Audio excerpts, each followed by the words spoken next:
Hello everybody, this is John Mark Johnson Jr. again, and the satellite TV went out in my apartment.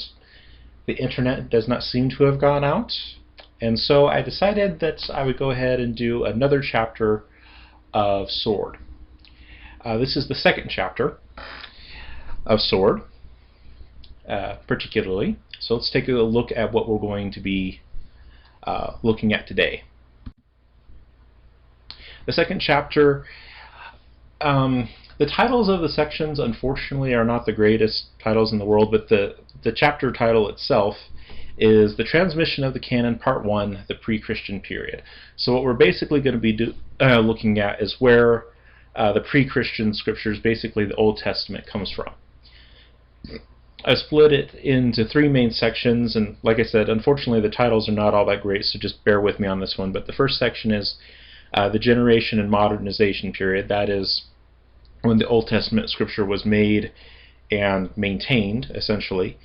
The second section is the Compilation, Consolidation, and Finalization of the Old Testament scripture. Basically, how did we get from what was originally made to the form that we have today? And then the last section is the Intermission, Diversification, and Extrapolation that occurred thereafter. After the Old Testament, there's these other books that are sometimes associated with the Old Testament. Where did they come from? What's all that about? So that's what we're going to be doing today. Basically looking at the Old Testament. Where does it come from? How did we get the form that we have now? And then what about the other books that are associated with it? So that's basically what we're going to be doing. So, first section, Generation and Modernization. Our three main topics are going to be that, first of all, that prophets weren't God's idea, which is actually kind of an interesting thing, the requirements that were applied to the prophets, and then also the process of modernization. So let's go ahead and get into that. Alright, so first things first. Prophets were not God's idea. Now, if something is going to be considered canonical for biblical historical Christians, that is, if it's a part of the Bible proper, if it's a part of canonical scripture, the authoritative scriptures, it has to be from a prophet.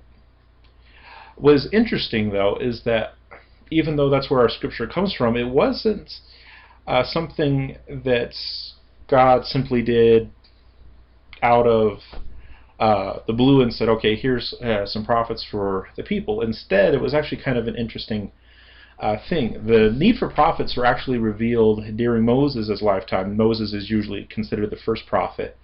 And what happened during his time was that he had led the Israelites out of Egypt, of course. That's fairly famous. He led them to the mountain of God. And there was an interesting experience that the Israelites had at the mountain of God. They came to this mountain, burning fire, the trembling, and the trembling of the earth, lightning, all these kinds of things. And frankly, the Israelites got scared. They realized that God is a holy, awesome, powerful, mighty God who is pure and pure and just in every way, and they, being faulted human beings, are not. They recognized that there was a chasm between them and God, as it were, and frankly, it terrified them. And this is why in Deuteronomy 18 we have this being recorded.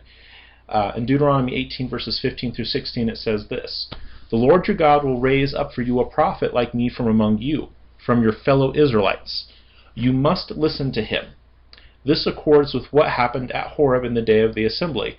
You asked the Lord your God, please do not make us hear the voice of the Lord our God anymore, or see this great fire anymore, lest we die." That's an interesting exchange there, in that it explains why Israel came to have prophets in the way that they did, why they came to have these people who basically acted as the spokesman of God, and whose words, therefore, were not as their own words, but rather were in representation of God. They were God's words. And because of that, they were authoritative, and because of that, they were worth recording. And that's where we get the Bible from.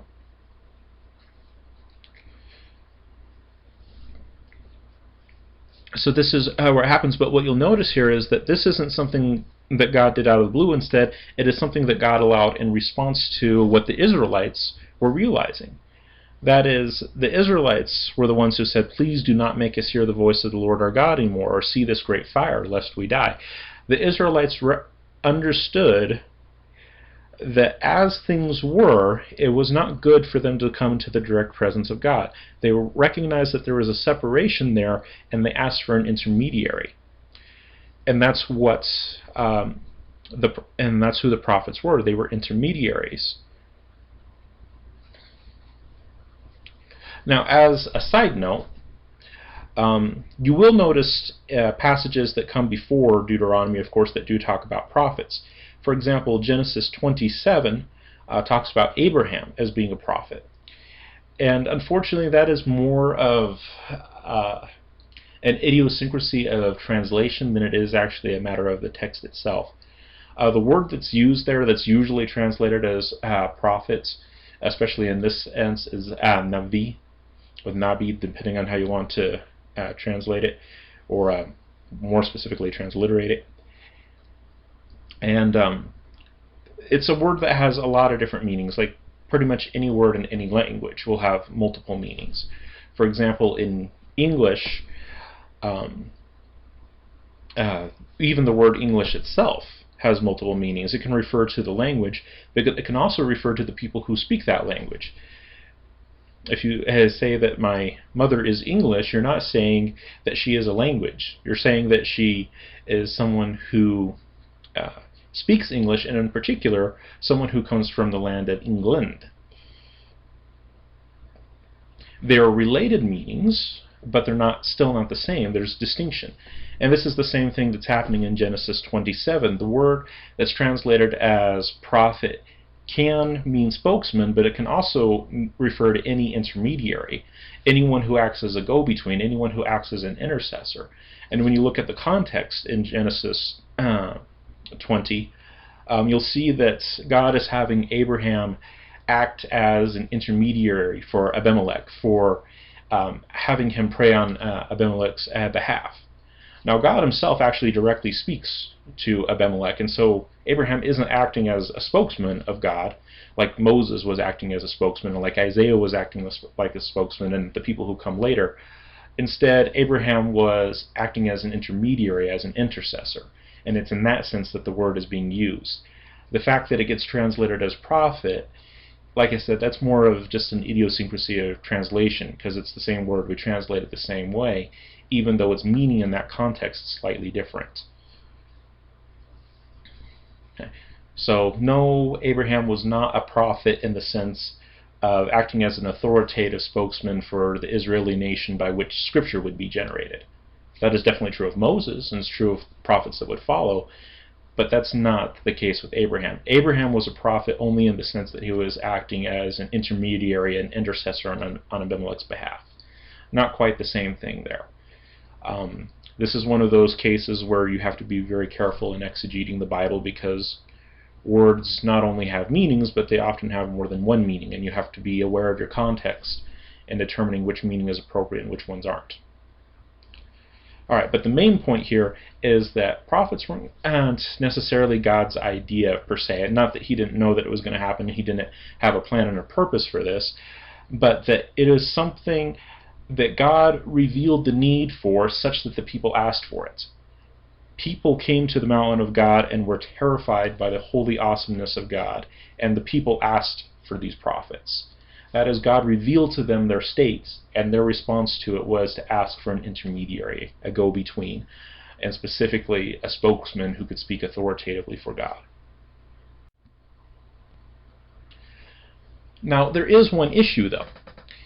If you accept that God can speak through man, which if you're a Christian, and in fact in most religions that would be considered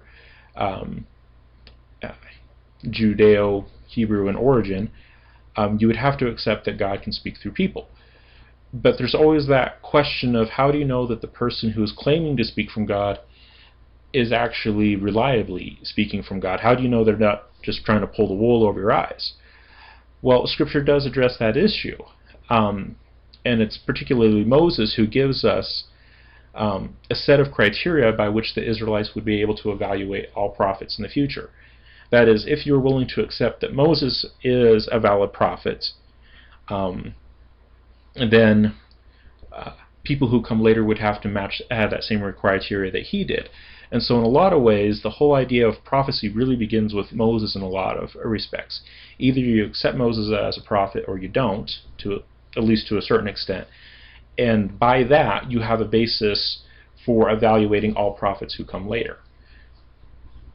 Of course, I don't think the Israelites had any great hard time accepting Moses as a prophet, given that he led them out of Egypt and all of the 10 plagues and all the other miraculous events that happened. I think it would be pretty obvious that there's something special that's going on there. So I don't think that would be a major problem for them. But nonetheless, as time goes on, you still want to be able to check people. And so there's a basic set of requirements that is found in Scripture in Deuteronomy 13 and in Deuteronomy 18 that talk about the requirements that were applied to prophets. And those requirements are follows. The prophet must have been Israeli by birth, have had obvious supernatural power, not practice nor lead people to practice pagan forms of spirituality, to include child sacrifice, divination, omen reading, fortune-telling, sorcery, necromancy, use of mediums, etc., which was not always an easy thing for the Israelites because they had this nasty habit of going back and doing the very things that they were told not to do in the first place, and they would usually go right back and do them. Of course, we in the modern age aren't exactly any better. We often do stupid things too. And they need to have always made correct predictions, and last but certainly not least, have taught things which were consistent with what was first taught about God and His nature. And this last one is probably the most important thing on the list, and that it's the one that guarantees consistency across the board. That is, the God that they're talking to you about, regardless of whatever power they might demonstrate, or how charismatic they may be, or whatever other qualities they have, if they're not teaching you something that is in accordance with what was first established, you're being led down a different path. You're not following the same God that you're originally following, if indeed they're trying to get you to believe something different about God that is contrary to what was first revealed. This doesn't necessarily mean that every prophet along the way necessarily developed this full systematic theology of how everything fit together. For example, it would probably be stretching things quite a bit to say that early prophets, like say Moses, for example, believed in the Trinity in the sense of having a fully developed theology regarding the concept. When you read their writings, you can definitely see that they saw God in complex unity. That is, that God could express Himself even upon the earth, and even to the points of having a physical form, and you can have God speaking to God, and God sending from God to God, and these kinds of things. There's this complex unity that you see in the writings from these early prophets, but they didn't necessarily use the terminology of Trinity, nor did they necessarily explain it in the same way that you see, for example, in the Nicene Creed or something like that. That is, these ideas are developed as time goes on, but at the same time they're not in opposition to what was first established. Like I said, Moses obviously did believe in the complex unity of God. And because of that, the Trinity, which is based upon further revelation of that, is in accord with what was first taught. If Moses had not taught in accordance with the complex unity of God, then there would be no room for the Trinity. But since that isn't the case, but instead that God was seen as being complex in His unity, the Trinity is an acceptable doctrine. It all goes back to whether or not you're actually teaching in accord with what was first taught. Are you leading us to believe in this radically simplified God who is not the God that we see, say, even in the book of Genesis, you see God in His complex unity there. Or perhaps you're greatly complicating God to the point where He is no longer God, but He becomes many gods, as in, say, Mormonism. And these kinds of things. There's always that standard of what was first taught. Is this in accordance with this? Is this a further revelation of that, or is this something that's actually contrary to that? And that question alone becomes the greatest equalizer, if you will, and the greatest guarantee of consistency. That is, if you require that people have to be consistent, what you're going to wind up with is something that's consistent. It's the way it works. Now, there's a couple of details that are interesting to note here. First of all, in the Old Testament, there are females that are referred to as prophets. You can see this in Exodus chapter 15, Judges chapter 4, 2 Kings 22, and also in Isaiah 8. It's not very common, especially compared to all of the male prophets, but there are some female prophets that are mentioned in the Old Testament. And this is an interesting fact, well, there's a couple different ways you could look at it. Some groups look at it and say, well, see, there were female prophets, therefore it is justifiable to have women in very high places of leadership. Other people look at it and say, well, look, this was a very rare event, which indicates that this was not the norm, and the question becomes, well, why wasn't it the norm? And the answer that you would have to come to from a cultural point of view is that in Hebrew society and also in early Christian society, while people were considered equal before God without regard to gender, without regard to their quality of being slave or free, so on and so forth, they were still seen as having distinct roles, and that included distinct roles within the family. And it was certainly accepted in the Old Testament and in the New Testament that the male was to take the position of headship in the home. And because of that, it was generally his job to have these leadership type roles. That doesn't necessarily make him more or less than his female counterpart, than his wife. It just simply means that the role is different. And in so much as that role was generally distinct, you don't see a lot of female prophets. However, female prophets do show up. For example, say in the case of Judges, particularly in contexts where either the men simply are not stepping up to the role like they should, or the men, frankly, just sometimes need support from the women. And that is an acceptable thing, but we also recognize that there is a distinction in roles that is good and proper.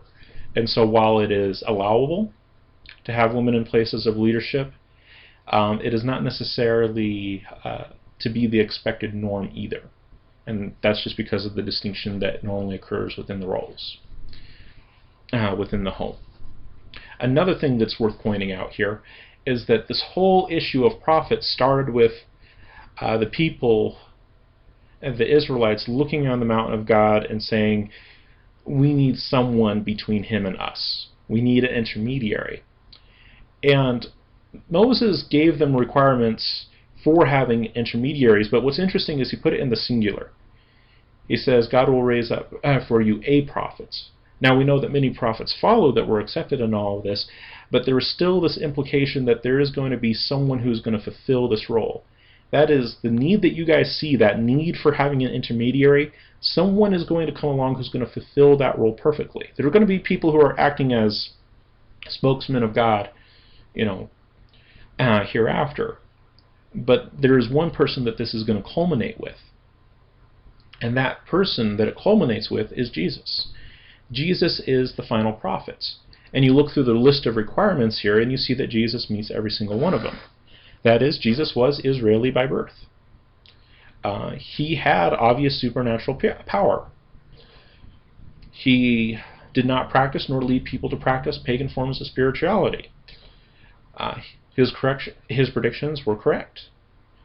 And he taught things that were consistent with what was first taught about God and his nature. In fact, one of the books of the Old Testament that Jesus quotes from, I think the most, is the book of Deuteronomy. He goes all the way right back to Moses, and he continually cites that to people saying, have you not read? Don't you know that this is the case? So on and so forth. Now, Jesus has a lot of other roles. For example, he is, the king of the universe. He is the great high priest above all priests.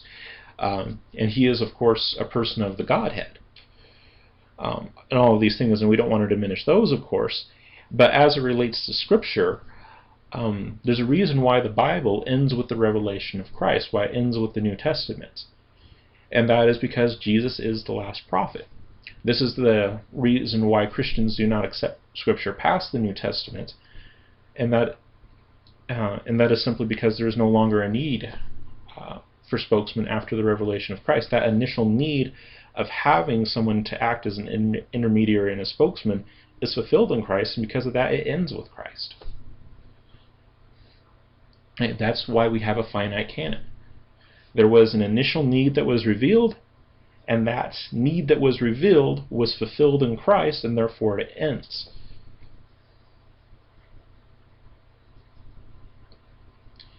Interesting note, not necessarily critical to understanding the Old Testament, but still good to know. All right, moving on here. All right, modernization. So you have these prophets who God is using as his spokesman to bridge that chasm between God and man, as it were. And as things go on, what they say is written down, and these kinds of things. But it's also interesting to note that as things are written down and transmitted from one generation to the next, oftentimes those records are modernized. That is, for example, the names of different places will change. And so from time to time in the scriptural record, you'll see where a name change is noted. This place was once called this, but now it's called this. And you'll see things like that where they'll notice, or they're accounting for changes that take place. They're modernizing it. They're making it so that modern people can understand what's going on. And also you'll see changes in terminology and language that occur. You know, at one time we refer to this person this way, and now we refer to this person this way.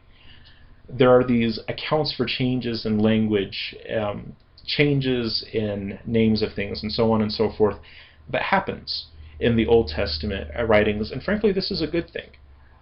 When you bring this up with a lot of people who have a very, frankly in my opinion, a very strange view of Scripture, there are people out there who want Scripture basically to be one exact form that never changes, it's static, it is what it is, verbal perfection and all that kind of thing. The only problem is that if you have what was originally given maintained in the form that it was originally given, it's never able to speak outside of that context. We do have some manuscripts, for example, that of the Old Testament writings that go back before even the time of the exile. We don't have too many of them. They're not very big. Most of them are fragmentary. But we do have records that go back before that, and they represent a very early form of the text, a Paleo-Hebrew form of the text. And the simple fact about them is that they're very hard to understand. And the reason why they're very hard to understand is because we don't have very good ways of bringing them into the modern. Another example that you could have would be the Egyptian hieroglyphics. For a long time, nobody understood the Egyptian hieroglyphics. People couldn't translate them. People couldn't make heads or tails out of them, which some people took advantage of, like Joseph Smith and his reformed Egyptian, who took advantage of the fact that people didn't really know much about it and couldn't really say anything about it, to basically come up with whatever he wanted to come up with about it. But the simple fact is that it was a dead language that nobody really understood. That is until we discovered the Rosetta Stone, and we were able to take what was in the Egyptian hieroglyphics and compare it to other forms of writings that did survive into the modern that we could translate, and because of that start creating a basis by which we could back translate basically the rest of the Egyptian system of writing. Not that we understand it perfectly or understand any ancient language perfectly, but we have a pretty good general sense of what's going on because of that kind of thing, because we have a way of bringing it into the modern. And frankly, the ancient Hebrews understood this, that if you don't regularly modernize what you have, people are going to lose touch with it. It's not going to be as understandable.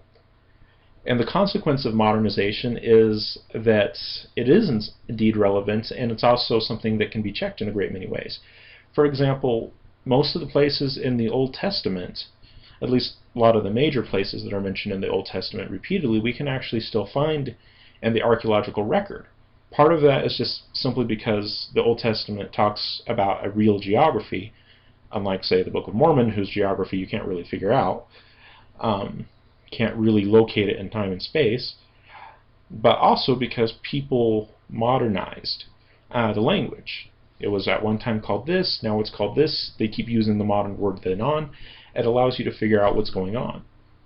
And it's also because of this modernization that happens that we can still actually understand what the Old Testament texts have to say. There are some places that are harder to translate to others, and it usually has to do with that whole issue of modernization.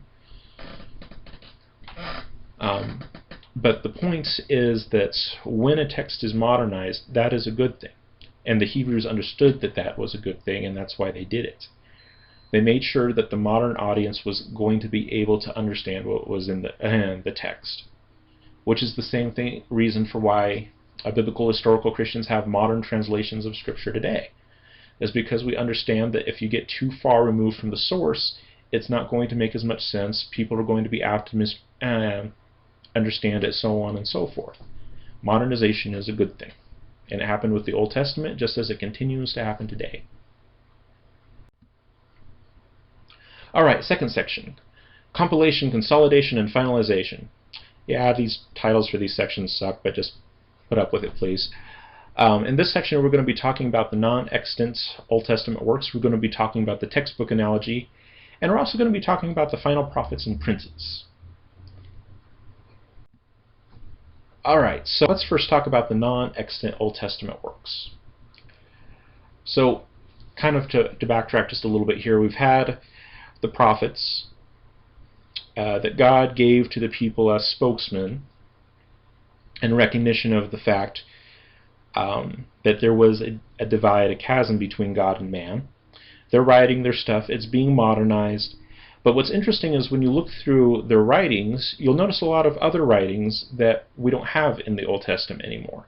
For example, the Old Testament talks about the Book of the Covenant, which we don't have. It talks about the Book of Gad, which we don't have. The Book of the Wars of the Lord, which we don't have. The Book of Ahijah, the Book of Jashar, the Visions of Iddo, the Book of the Acts of Solomon, the Book of Shemaiah, the Book of the Chronicles of the Kings of Israel, the Book of the Kings of Israel and Judah, the Book of the Annals of King David, the Book of Jehu, the Book of Samuel, the Chronicles of the Seers, the Book of Nathan, the Book of the Genealogy. There's at least 16 works that are referenced in the Old Testament that, at least functionally, are not in the Old Testament. And this raises some very interesting questions as to where these come from, what's going on here, why is it, why did things turn out like this? And frankly, for some people, it becomes a very disconcerting thing. In fact, it's so disconcerting for some people that sometimes they get referred to as lost books of the Bible. These works that are mentioned in the Old Testament, but they're no longer extant. Some people will call them lost books of the Bible. However, when you take a step back and actually look at the Old Testament in light of the broader history and what it is as a document going through time and these kinds of things, you find that terminology, lost books of the Bible, as applied to these texts, is not really a very accurate terminology. That is, the Old Testament was meant basically to be a record of the history of the Israelite people. Now, it is something that has very obvious doctrinal and theological intent behind it, but it was still meant to be fundamentally historical. This is the history of the people, this is where we come from, and therefore this is who we are, that kind of thing. And understanding it as a primarily historical document and comparing it to other records of the time, it's pretty easy to figure out what happened.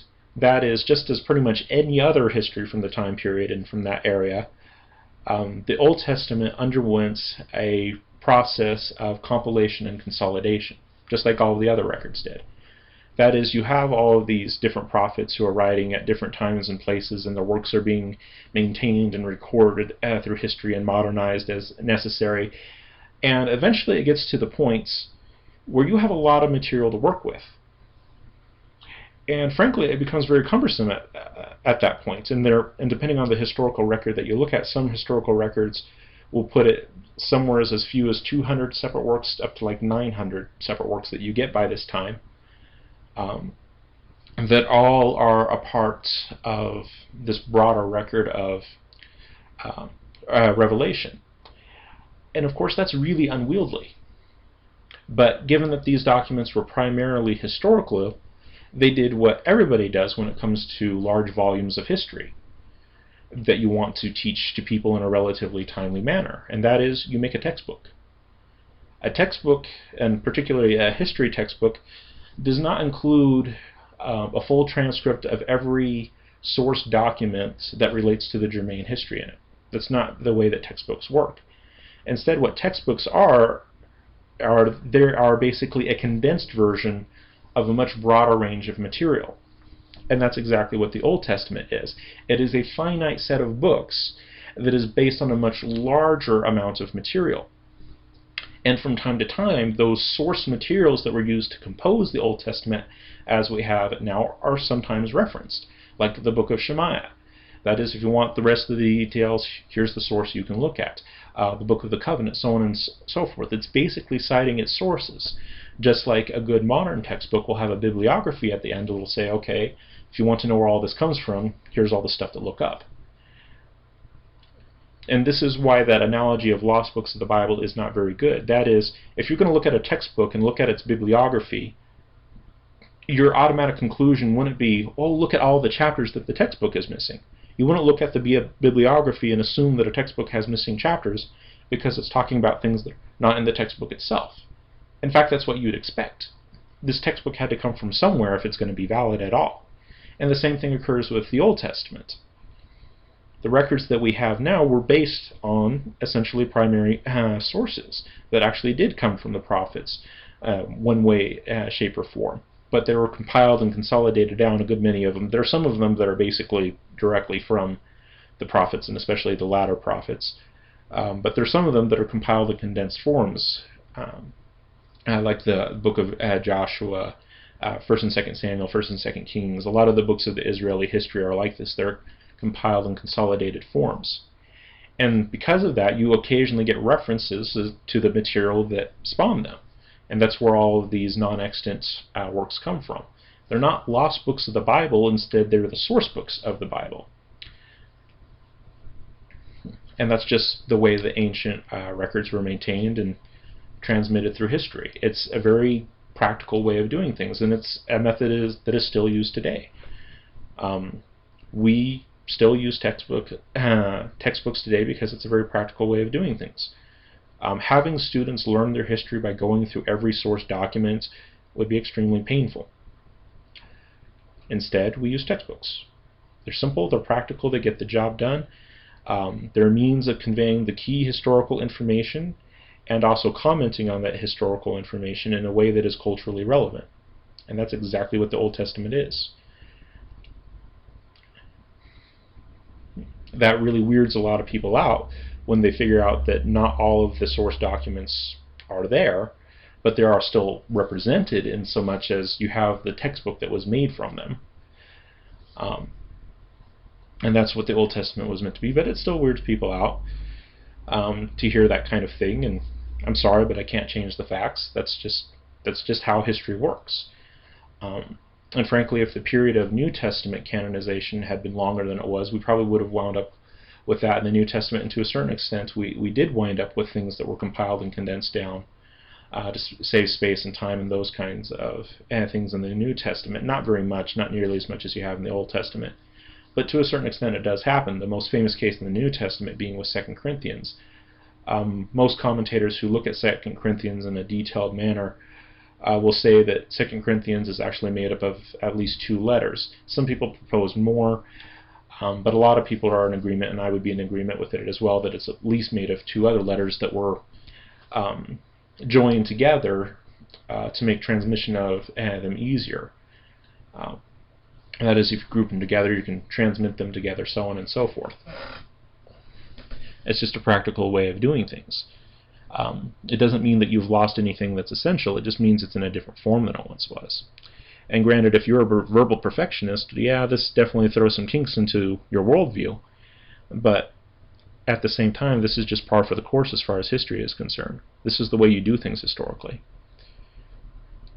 And the Hebrew people were very practical in that regard. And like I said, they saw the Old Testament primarily in a historical context. Yes, it had theological and doctrinal intent and ramifications, but it was still primarily historical. And like with any historical record, you compile and consolidate it down into something that's useful. And that is the Old Testament that we have. And this is why we have it occasionally mentioning works that are no longer extant. They're not missing, they're just source works. They're comparable to the works that you would see listed in the bibliography of a modern textbook. Like I said, not so accurate to call them lost books of the Bible. I have a lot of people trouble with people who use that kind of terminology. But at the same time, if you think that the Old Testament as we have it now is this exact thing coming down from each prophet exactly as it was originally given, well then, yeah, that's not what it is. But anyways, I digress and I start to ramble, and I'm sorry about that, so let's move on. Alright, so let's talk about the final prophets and the princes here. Now, if you know the books of the Old Testament, you know that eventually it does come to an end. The Old Testament is long, but it's not that long. There is an end to it.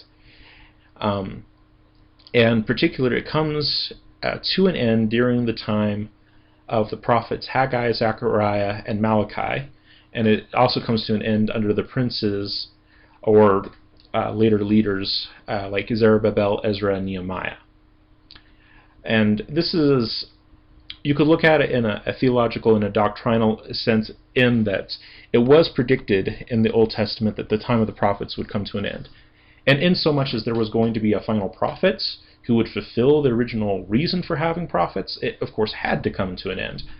But there was specific ends that were prophesied, and specifically a period of, say, famine that Amos talks about, that he would be sending a famine on the land, not a famine of food and water necessarily, but a famine of hearing the word of the Lord and those kinds of things, that there was going to be this period of intermission. You can look at it that way, but you can also look at it as just a simple historical fact. That is that after the time of these people, that is of those three last prophets, Haggai, Zechariah, Malachi, and after those three last princes, Zerubbabel, Ezra, and Nehemiah, it's basically generally accepted that there are no more prophets. In works that are written later, they freely admit that this is when the time of the prophets ended. For example, in 1 Maccabees, it says that the prophets ceased to be seen in there, that is, the Israelites' midst, before the time of 1 Maccabees. So you have this hard and fast break. They accept that prophets, we don't have them anymore. Also, in later works that were mostly kind of extrapolative, they're not necessarily meant or necessarily taken to be an authoritative history, but they still put things in terms of having an end, say, at the time of Ezra. For example, in 2nd or 4th Esdras, it kind of depends on which tradition you put it in. In one tradition it's called 2nd Esdras, and another one it's called 4th. So I put both of them in there depending on which one you're familiar with, but it tells Ezra specifically, this is God speaking to Ezra, make public the 24 books of the Hebrew Canon. And with the understanding that it was under Ezra that the books that we have from the Hebrews were basically finalized then.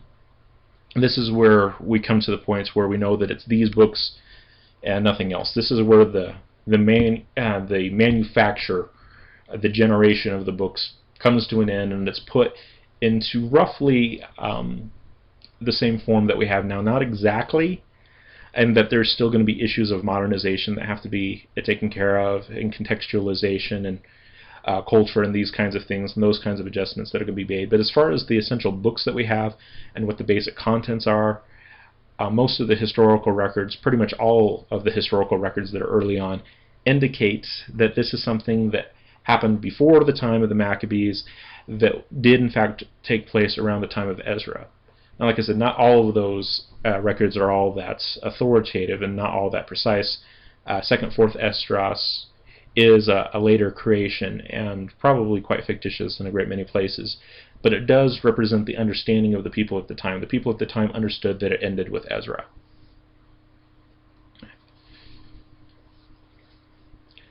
And so historically, that means that the Old Testament as we know it basically came to its end in the 5th century BC.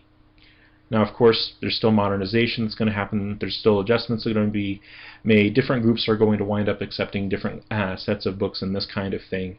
But as far as the production of the books is concerned, after the time of Ezra, and of course Zerubbabel and Nehemiah and the final prophets, Haggai, Zechariah, Malachi, after their time, you don't get any more. It just comes to a stop there. Just a natural stop that people don't really challenge or question. It was understood that something has changed here.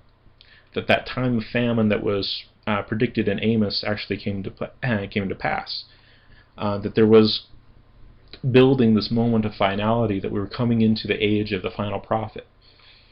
And because of that, the time of the first prophets was drawing to a close. And so historically, it's a very certain thing. Now, you talk to a lot of traditional Christian groups, and they'll try to include a lot of these in between books, like, say, First Maccabees. They usually don't try to include 2nd or 4th Esdras, though, although it shows up from time to time, but it usually isn't a very big deal. But they do try to include some of these later books. But the irony is that a lot of these later books, like First Maccabees, freely indicate that they're not a part of the writings of the prophets, that they came afterwards, and they freely admit it. So for modern Protestants, biblical historical Christians looking at this, given that at the time people seem to have accepted that the time of the prophets had come to an end, there isn't any great reason for us to disagree with that. And because of that, Protestants typically have a much shorter Old Testament canon than the traditional Christians do. And that's because we try to choose a canon that best reflects the understanding of the people at the time. And that understanding was that Haggai, Zechariah, and Malachi were the last prophets, and these things were finalized under those princes, Zerubbabel, Ezra, and Nehemiah. That's just historically the way that it happened, what was accepted historically, and we see no good reason to challenge that. Alright, last section. And everyone said amen. Last section is Intermission, Diversification, and Extrapolation. We're going to talk about the different Old Testament textual bases and also the extending past the Old Testament that happened. Alright, different Old Testament textual bases. So we have the Old Testament basically coming into more or less its final form. Not in every detail, but as far as knowing which books were in and which books were out, generally speaking, what their basic contents were and that kind of stuff, that had already been established. However, the early Hebrews were not a perfectly monolithic structure. There's lots of differences. In fact, by the time we get to the time of Christ, the time we get to the New Testament time period, there are at least 7 different Hebrew groups in Palestine. That's recorded in Eusebius' history of the church, by the way. There are different groups, and because of that, the different groups kind of all have their own take on those Old Testament books. And then there's also different populations of Jews and Hebrews at the time that are existing that also have to have works that fit their needs. For example, by this point, there had been a lot of Hellenization that had occurred, a lot of interactions with outside Gentile culture, and there were a lot of Hebrews that no longer spoke Hebrew. There were Hebrews who were in foreign lands. There were Hebrews even relatively close to Israel who still didn't necessarily know Hebrew. And they needed versions of the Old Testament scripture that they could understand in their own languages. And because of this, you get a lot of different Old Testament bases in this time. The 3 major ones that need to be mentioned are the Proto-Masoretic text, the various Old Greek translations, which eventually form the basis of the Septuagint, and then, of course, the Samaritan Pentateuch. These 3 are important because they are distinct and represent distinct groups, and they all point to a reality behind them that they all had to come from somewhere. The Proto-Masoretic text is the text type that eventually became associated with the 6th to 10th century, a group known as the Masoretes, hence the name Masoretic text. And this is the form that eventually was adopted within Judaism, not by all Hebrews in general, but by Orthodox Jews. This became the standard form of the text. But it wasn't the only form of the text that existed at the time. Like I said, there were groups that were not in Palestine at the time, and they needed a version in their language, and that's where the Old Greek translations come into being. The Old Greek translations could have been at least begun to be translated as early as the 3rd century BC for non-Hebrew speaking Jews. Now, one misnomer that is out there that traditional Christians, the Catholics and the Eastern Orthodox especially, try to put out, is that the Septuagint had been translated in its whole at this time, and frankly there just isn't really good historical evidence for that. That is, the set of Greek translations known as the Septuagint isn't cohesive. That is, it isn't the product of a single time and place. Now, the first 5 books, on the other hand, are relatively consistent with each other and do represent basically the oldest form of Greek translation of the Old Testament possible. And because of that, those were probably the ones that were first translated, and certainly the ones that would have been most essential in Judaism. In Judaism, the part of the Old Testament that's most important is the Torah. That is the first 5 books of the Bible, what Christians would usually call the Pentateuch. And so that's kind of how the old Greek translation started. But not all of it was translated at the same time. Different parts were translated at different times going on down through history, and sometimes there would be multiple Greek translations that would exist simultaneously, so on and so forth. But these Greek translations are important because they allowed people who are outside of Israel, outside of Palestine, to get a glimpse of the religion of Palestine, of the Jews, of the Hebrews. And so when Christianity would come to ascendancy in the 1st, 2nd, 3rd, and 4th centuries, the fact that there were translations of the Old Testament that were already available to these Gentiles in their language became a major factor. The difference between the Proto-Masoretic text, the text that became the standard text of the Orthodox Jews, and the Old Greek translations are sometimes pretty vast. They are very different texts in a lot of regards. Now, as far as the basic books that you have, basic composition, there isn't a whole lot of difference as to what's being talked about and these kinds of things. It's not like one of the texts is talking about Billy Bob and the other one's talking about a girl named Angie or something like that. It's, the same basic characters and that kind of thing. But the arrangement will differ. Sometimes you have things in a different order. Sometimes you'll have condensed versions, and sometimes you'll have expanded versions and those kinds of things. And that happens with translation. And it's one of those things that is just kind of, it depends on culture to a large extent. If you're going to translate something to be used by people who are coming from a different cultural background than yourself, there are certain adjustments that you have to make. For example, the Old Greek forms have some portions in them that are basically summaries of everything that's happened up until this time, but you don't find them in the Masoretic text. You don't find them in the standard Hebrew text. And that's because they were written for people who would need a summary, who would need commentary and these kinds of things, and so you see a lot of that kind of stuff in there. You have expansions and explanations for different things and that kind of thing. And all this kind of stuff. You also have the Samaritan Pentateuch that forms. And the Samaritan Pentateuch is interesting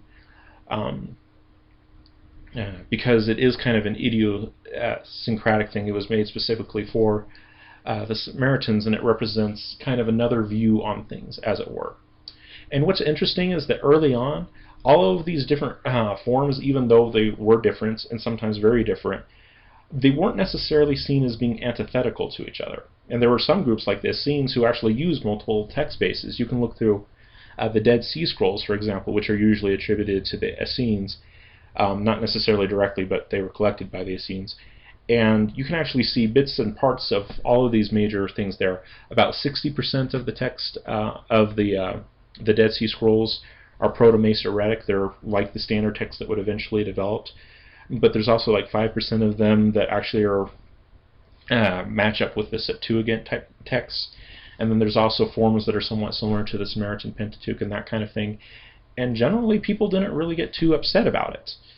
And that was because that, well, as the quote on the screen says, whatever deficits were created by not having a fixed text were offset by the fact that a freely transmitted and translated text ensured the best possible availability and overall preservation.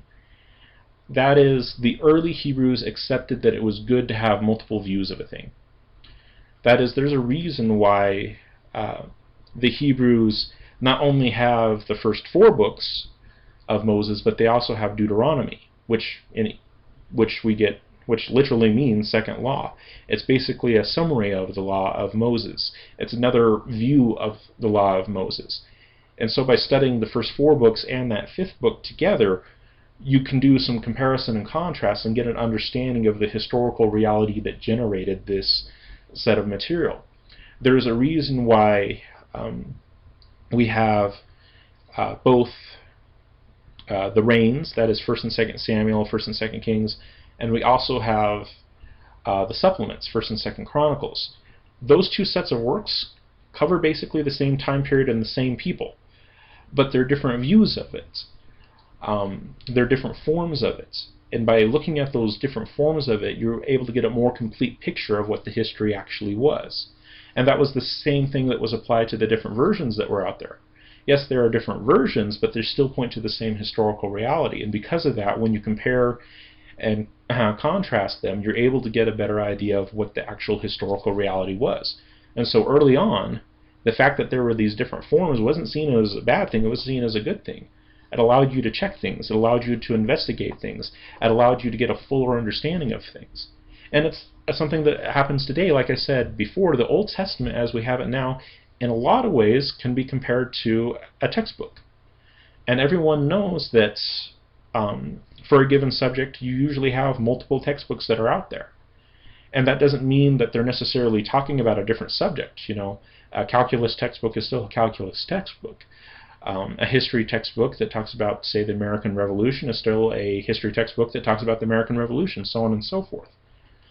But a lot of teachers recognize that it's good to have more than one view of a thing. And frankly, as you know, going in through high school and going to college, I've been in classes where the professors would insist that we have multiple textbooks. They are all talking about the same basic subject. They're all talking about, you know, the same basic thing, but their point was that the more views you have of the subject, the more complete your understanding is going to be. There's, you know, this textbook over here that presents it in this way, this textbook's over here that presents it in this way, and between the 2 of them, you should be able to get a pretty good idea of what's going on. And frankly, I would agree. That is sound logic, and it was the same view that the early Hebrews had. Now, eventually the Hebrews did drop that view, and they did eventually develop the Masoretic text as the one official version that Jews would use, and if you used anything else, it was not considered to be on par or of like authority and these kinds of things. But that was an attitude that developed later, and it was an attitude that specifically developed in contrast to Christianity. Christianity was very dependent on the Greek versions of the Old Testament because Christianity was a religion that went out to the Gentiles. And the Greek version had some translations in it that seemed to be very pro-Christian. Now, of course, it wasn't exclusively so. That is, a lot of modern Protestants, their Old Testament is largely based on the Hebrew version, the Masoretic version, and modern Protestants still see it as pointing to Christ. It's not like the Old Greek is uniquely pointing to Christ and the other versions are, but it seemed like the Old Greek did it more so, and so the Jews tried to distance themselves from that. And they wound up emphasizing this verbal perfection that, you know, every single word was maintained just right and this kind of thing, and they wound up counting letters and all this. And that is something that developed in roughly the 6th to 10th century periods. But up until that time, that wasn't the attitude. Up until that time, variability was a good thing. Having different versions of a thing was good. Being able to get different viewpoints of something was a good thing. It was kind of frankly, an overreaction that produced the view of the text that the Hebrews later developed.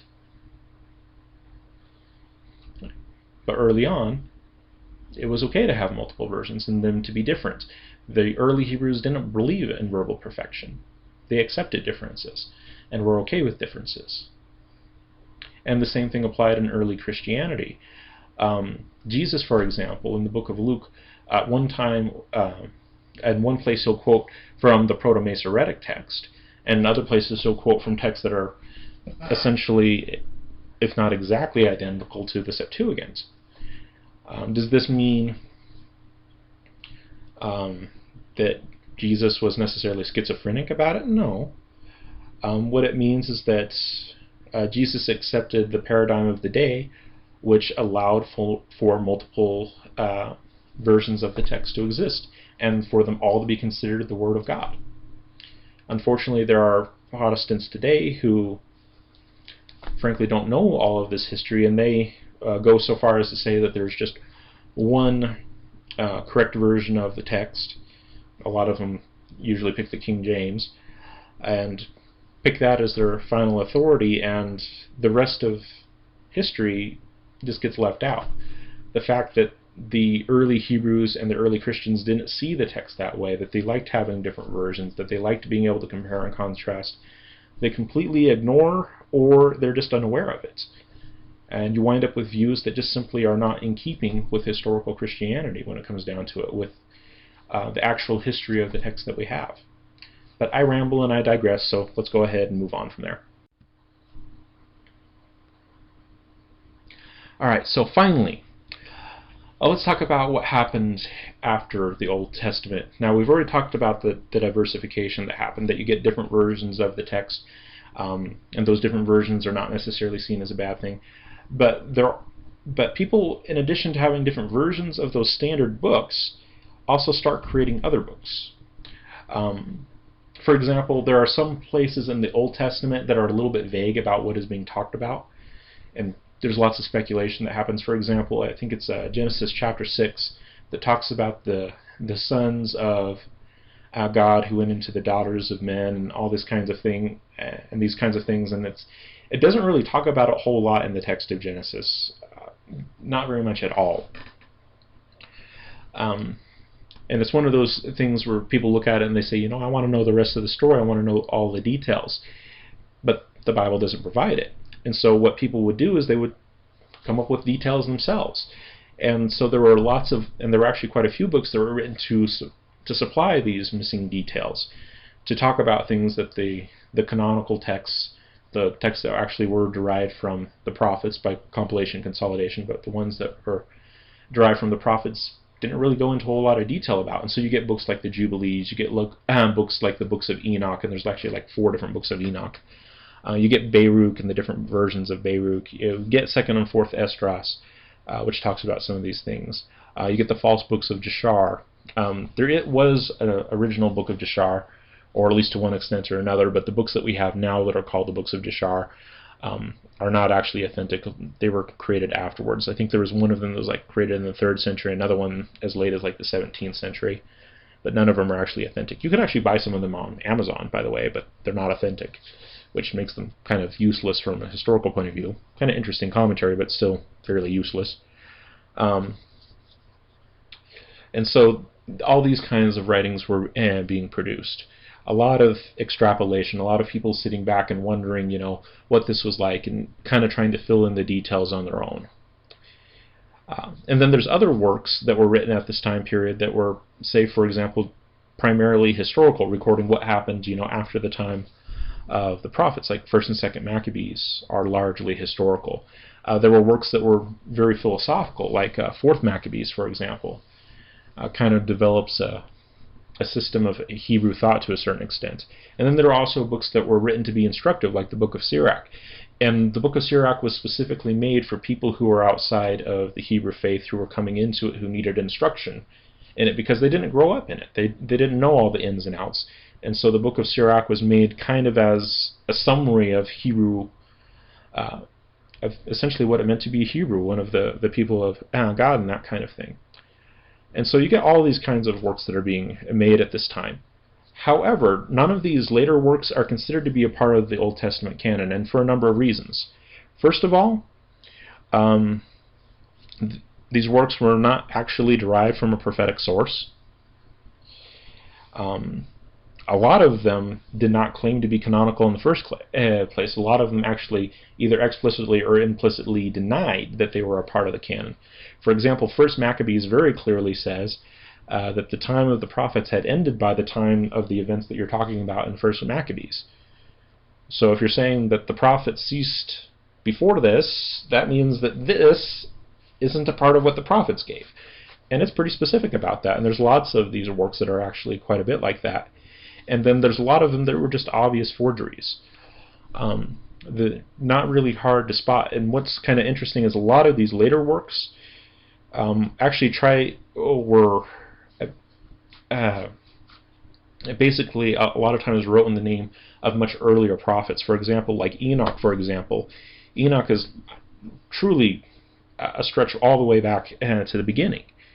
Well, if you have something that supposedly was there at the beginning, but it doesn't show up until the intertestamental period, it's pretty obvious that this is a forgery. If it was really created way back there, why didn't anybody mention it along the way? How come there isn't any kind of reference to it in this kind of thing? It just kind of pops into existence. Probably earliest you could put it would be about 300 BC, but certainly not into the 5th century with the other Old Testament books and that kind of thing. It just kind of pops into existence there. But basically, these works are not accepted as a part of the Old Testament because the time of the prophets had already ceased. A lot of these books come out and directly say that these are not a part of what the prophets produced. And then there's a lot of them that, when you look at the actual textual history of them, it's really obvious that they're forgeries. They still had a bearing on the culture of the time, of course, and reflected it in some ways, and also helped shape it in some ways. And even the New Testament authors wind up responding to these works to a certain extent just because it was a part of the culture and it's a part of what people understood. But they're not considered canonical. They're not considered authoritative because they didn't come from the right people, essentially. So yes, they're important historically, but that doesn't necessarily mean that they're authoritative. Alright, so that basically ends the period of the Old Testament. You have God revealing this need to Israel, that Israel realizes that they need someone to stand in the gap for them, someone to stand between God and man, that they recognize that there is this chasm, that man is fundamentally broken and faulted and cannot in and of himself justify his presence before an almighty God. And the people realize this and they ask God for prophets. And so the prophets come about and they act as that spokesman, delivering the word of God to the people. But at the same time, it's prophesied that there will be one prophet, that there will be the prophet that God will send, who's going to bring all of this to an end. And eventually the time of the prophets does come to an end, and historically people accept that. And the works that were produced from them are compiled and consolidated down into basically a textbook that we have today, and that textbook has different versions of it that are out there, but it's all basically the same textbook that winds up influencing the scripture that we have today, from which we get our scriptures. And after this time period, after the time of the prophets, there are still some questions that people have, and so they try to supply missing details and things that they're curious about. And also life just goes on. History still happens, and so history gets recorded. People still philosophize and they talk about what it means to be a Christian, all these things, and they all, not a Christian, but a Hebrew, and they also want to instruct people who are coming in to the Hebrew way of life and how it works and all this kind of stuff. And so you get later works, but they're still not a part of those earlier works, and because of that, they're not considered authoritative. So that's basically the history of the pre-Christian books of the canon. That's the history of the Old Testament text. I hope that this has been instructive. I hope that it's been helpful, or at least interesting if nothing else, or maybe just a really good way of putting you to sleep, I don't know. But hopefully you guys got something out of it. Thanks for listening. Go with God and be blessed.